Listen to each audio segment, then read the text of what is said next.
looked like a sexy supermodel. With my charm, I became a hot celebrity. But behind the flashbulbs, I was a top assassin. Once your name hit my list, there was no way out. No one would believe that just 3 years ago, I lived in shame. I was hooked on drugs and trapped with an abusive boyfriend. To escape, I filled out an enlistment form online. He laughed, said I wouldn't even pass the drug test. But that step, it changed my life.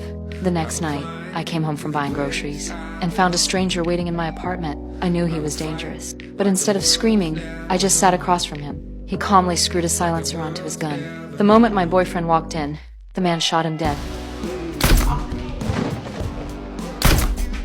Then he looked at me and asked if I wanted to join a spy organization. Turns out, my form got the attention of the KGB. My dad had been a naval officer. Now they wanted me to serve my country too. I was smart.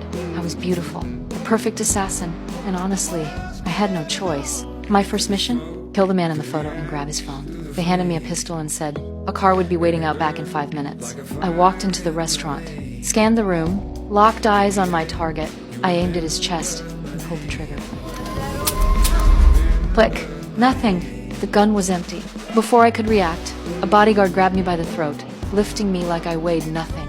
At the last second, I yanked out the magazine and jammed it into his neck. But more bodyguards opened fire. I grabbed a dead man's gun and used his body as cover. Bullets flew everywhere.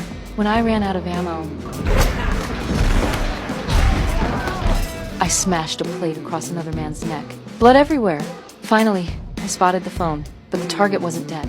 He slammed me from behind and started choking me. I could barely breathe, so I snatched a metal fork and stabbed him over and over until he collapsed. I grabbed the phone and sprinted out, covered in blood. But I was too late.